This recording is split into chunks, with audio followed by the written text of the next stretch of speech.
দাঁড়ান দাঁড়ান, কই যেতেছেন? আগে পরিচয় দেন, ভিতরে যাওয়ার আগে পরিচয় দিতে হইব। এই কোথায় যাচ্ছি মানে? অফিসে যাচ্ছি। আর তুই কে? এইখানে তো আমাদের দারোয়ান থাকার কথা। আর তোকে আমি কেন কৈফিয়ত দিতে যাবো যে আমি কোথায় যাচ্ছি না যাচ্ছি? আমি হইছি আপনাকে দারোয়ানের মাইয়া। আমার মা হঠাৎ করে অসুস্থ হয়েছে, আব্বারে খবর দিছি, আব্বা মারে হাসপাতালে গেছে। আর আমার আব্বা আমার যাওয়ার আগে কয়ে গেছে কেউ যদি অফিসে ঢুকতে চায় আগে পরিচয় দিতে হইব, তারপরে যাইতে। What nonsense! যত বড় মুখ না তত বড় কথা। এই তুই কেড়ে তোর কাছে আমাদের পরিচয় দিতে হবে? আর বুঝলাম না, এটা কি অফিস নাকি কোনো ক্লাব ঘর? হ্যাঁ, যাকে তাকে গেটের সামনে দাঁড় করে রেখে যাবে। তোর ব্যবস্থা তো পরে করতে থাকে, তোর বাপ আসুক তো বাপের ব্যবস্থা করবো আজকে। দেখেন আপনারা আমার সাথে এরকম করে কথা কইতাছে কেন? আর আপনাকে যদি ভিতরে যাওয়ারই হয় পরিচয় দিয়ে ভিতরে যান। এই পুচকিমের কত বড় সাহস আমাদের কাছে আমাদের পরিচয় চায়। এখন ওকে আমাদের কৈফিয়ত দিয়ে তারপর অফিসের মধ্যে ঢুকতে হবে না?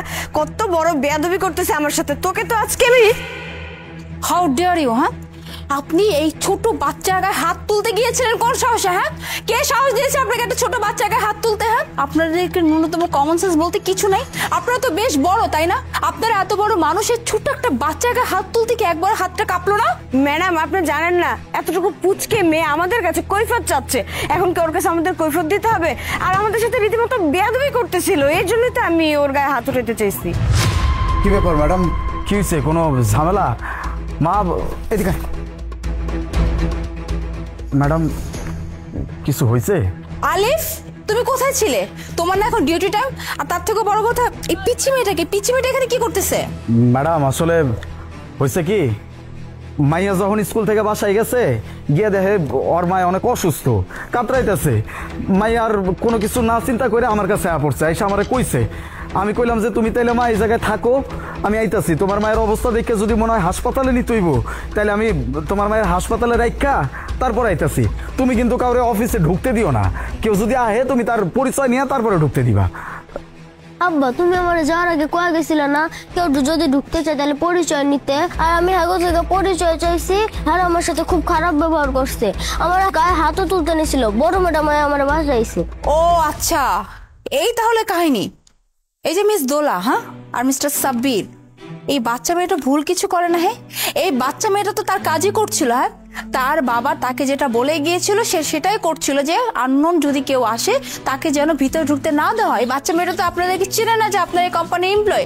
আর আপনারা কি করলেন? হ্যাঁ, আপনারা কোথায় বাচ্চা মেয়েটার কথা শুনবেন বা বাচ্চা মেয়েটা কি বলতে চায় এটা শুনতে চেষ্টা করবেন, সেটা না করে আপনার এত বড় সাহস, একটা বাচ্চা মেয়েকে হাত তুলতে গিয়েছিলেন। হ্যাঁ, এত বড় স্পর্ধা আপনার কোত্থেকে আসলো? হ্যাঁ, আপনি না শিক্ষিত, তাহলে এরকম ম্যানারলেস কাজ কি করে করতে পারলেন? হ্যাঁ, একটা বাচ্চা হয়ে যদি সে ঠিক কাজ করতে পারে, আপনারা চাইলে তো পরিচয়টা বলতেই পারতেন, কোনো তো ক্ষতি হয়ে যেত না। তাই বলে কি একটা বাচ্চা মেয়ের সাথে এরকম দুর্ব্যবহার করবেন? তাহলে এই ছোট মেয়েটা আপনাদের কাছ থেকে কি শিখবে? ওরা তো আপনাদের কাছ থেকে শিখবে, তাহলে ভালো মন্দ খারাপ। আপনারা যদি এরকম খারাপ হন তাহলে এই বাচ্চাগুলো কি করবে তাহলে? ওকে ফাইন, আমি আপনাদেরকে পরে দেখছি।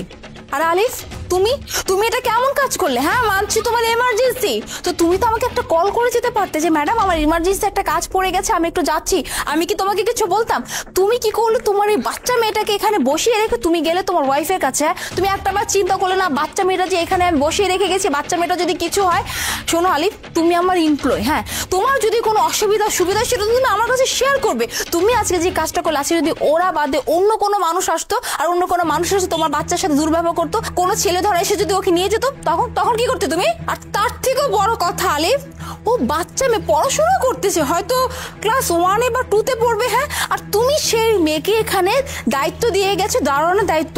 এটা কেমন ধরনের কথা? ওরা এখন পড়াশোনা করার বয়স, খেলাধুলা করার বয়স, ওকে এসব কাজ আর ফার্দার কখনো করতে দিবা না। জি ম্যাডাম, আপনি তো ঠিক কথাই কইছেন।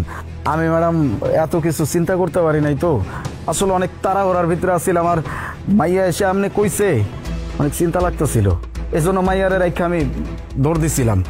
ম্যাডাম আমার নিজেরই তো অনেক বড় স্বপ্ন, আমি দারোয়ান হইতে পারি, আমার মাইয়া দারোয়ান হইব না, আমার মাইয়া কোনো চাকর হইব না, আমার মাইয়া অনেক বড় হইব, অনেক বড় অফিসার হইব, ওর বাপের স্বপ্ন পূরণ করব, ওর বাপের নাম অনেক বড় করব। আমি ভুল করছি ম্যাডাম, আমি বুঝতে পারছি। আমি আর জীবনেও আমার মাইয়ারে দিয়ে এইগুলা কাম করাবো না। থাক আলিফ, সরি বলতে হবে না। আজকে যদি ভুল হয়ে গেছে তো হয়ে গেছে, বাট ফার্দার যেন এরকম ভুল করতে কখনো না দেখি। আর একটা কথা আমি বলে দিই, আজকের পর থেকে যদি কোনো অসুবিধা বা যদি কোনো সমস্যা হয় জাস্ট আমাকে ইনফর্ম করবে, ঠিক আছে?